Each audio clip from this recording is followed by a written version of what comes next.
I'd like to ensure that this diplomatic unity can also be evident in our economic and commercial relationship, because I believe we can do more. We can do way more on the trade and economic aspects, even going further for our diplomatic ties, because we share the same community, region or space. We share the same values of Pan-Africanism, democracy, good governance, human rights, and we should try our best to inspire other countries in the sub-region, on the continent, and in the whole world, encouraging them to embrace this way that only leads to salvation.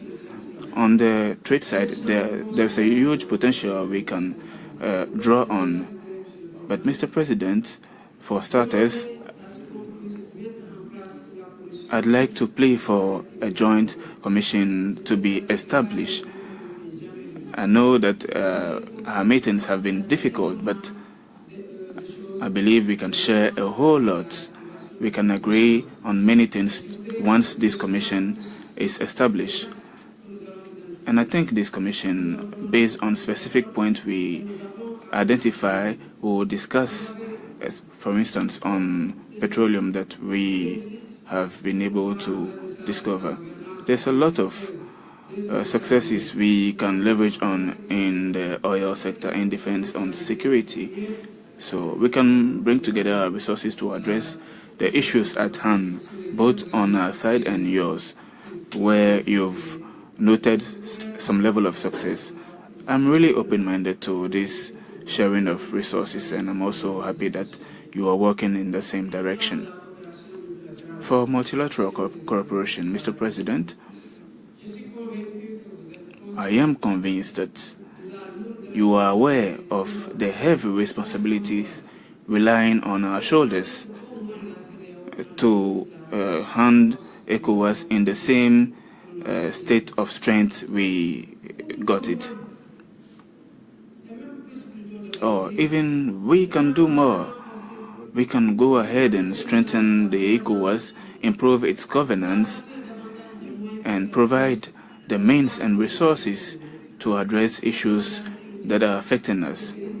For security, we have threats that are affecting the existence of countries. For illegal trafficking of humans, for drug trafficking, for cyber security, ECOWAS has a lot of challenges to address. And these challenges would only be addressed once the entity is strengthened, united, and better integrated. And I know you agree with me. That's why, Mr. President, I'd like to count on your wisdom or your Pan-African commitment, so that together we try our best to pull our strength together, to share our ideas with our African brothers within the ECOWAS and those that are virtually on the exit, namely Mali, Burkina Faso, and Niger, so that we can find means and ways to draw them in. If we are able to dialogue, to discuss, we'll bring them back home so that we stop them from leaving, because they need us and we also need them. They need ECOWAS and ECOWAS also needs them. If they end up leaving ECOWAS, ECOWAS becomes weak, but we need a stronger ECOWAS. That's why you always have my commitment to work by your side, depending on your wisdom and your Pan-African ideals, on your legacy and the legacy of other African countries towards this African integration, so that we are able to reel in these African brothers. We'll show them the importance to preserve this unity within ECOWAS and also safeguard the legacy of our founding fathers. I thank you for your availability. Merci. Vous nous avez honorés avec cette visite. Merci beaucoup. Thank you very much, Nana Adodankwa Akufo-Addo, President of the Republic of Ghana. It is now time for His Excellency Bassirou Faye, President of the Republic of Senegal, for his remarks. Mr. President. Merci beaucoup, Monsieur le Président. Very much, Mr. President. I'd like to let you know how happy I am to meet you here in Ghana. As we said, you were the first person to meet me. You came in an official capacity during my swearing-in ceremony. But it's a solemn moment for the Senegalese people, and through me today, and on my own name, I'd like to thank you for being there for us at that time. I also want to thank you for the warm welcome I received in Ghana, me and my delegation. Also adding that I'm here to reiterate our commitment, the commitment of my country and myself to continue in honoring our relationship between both countries, relationships of fraternity and friendship between Senegal and Ghana. I commend the commitment of Ghana, the democratic commitment of Ghana that is always used to democratic and peaceful transition without petition. And this should be an example to other countries in the sub-region, in Africa and in the whole world. Relationships or the ties between Senegal and Ghana date back to years, because in the past you were a major empire that covered a huge part of West Africa. But recently, as I was saying, just 1961, barely a year after our independence, we established an embassy in Ghana.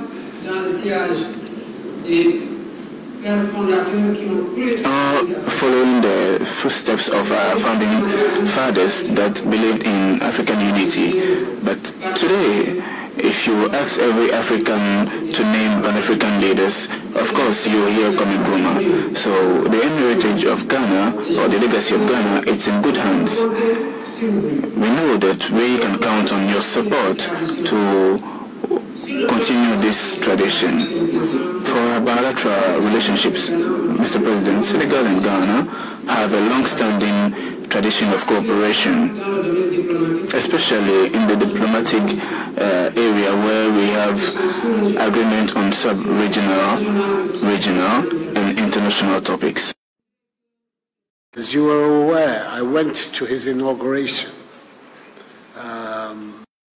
because of the history between our two countries, and also because his election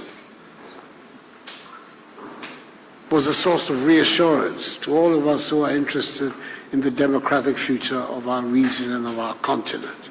Because it appeared at one time as if Senegal's reputation as a country committed to the principles of democratic accountability, respect for human rights, rule of law, was being jeopardized. But fortunately, good sense prevailed, elections were held, and out of the elections, Mr. Bassirou Faye emerged as the clear, convincing winner of the elections. And the manner in which he ascended to the presidency has brought peace and unity to his country, and that again, that Senegal is going to play a very important role in the development of the ECOWAS community has now been fully confirmed. We're lucky in having a new leader in Senegal in place, because I think he's also going to help us try and resolve the big problem that we have in the ECOWAS community, and that is the purported departure of 3 of the key figures, key nations in ECOWAS: Niger, Burkina Faso, and Mali.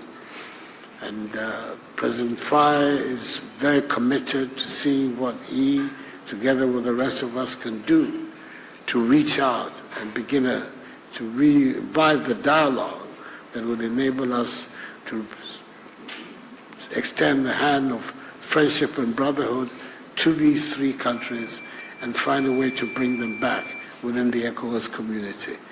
It's a historically very important set of measures that we have to be taken to enable that to happen. So we're very happy to have you here, Mr. President, as I indicated to you. I also told you what your election has done for all the young people in Ghana. It's made them all very ambitious. They all want to be president of this country now. So this is the example that you have set. It's a very good example, and we wish you the very best. That these responsibilities that you have taken, you are in the line of great leaders that Senegal has had in the past, and now it's your turn to see what you can do. You're very welcome. Akwaba is what we say here in Ghana. Vous êtes très bienvenue.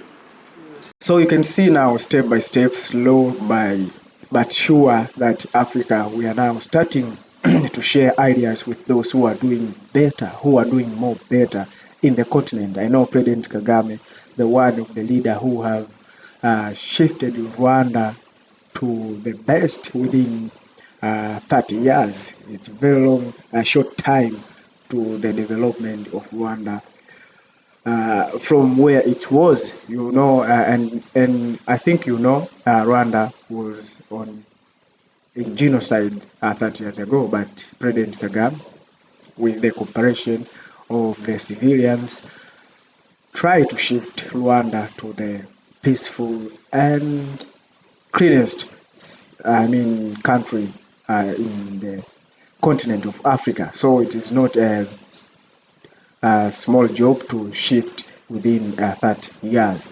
And now we see President of Ghana, Nana Addo, visited also to President Diomaye Faye of Senegal. So we see this is the steps of going to the Africa that we want. Once we share ideas with those, with this current generation and young also, with the better future, better way, and many things that will help us to shift to the Africa that we want. So exchanging ideas will help this. And we remember ADDI also said we want to shift, or we want to move from different countries in Africa, especially those countries with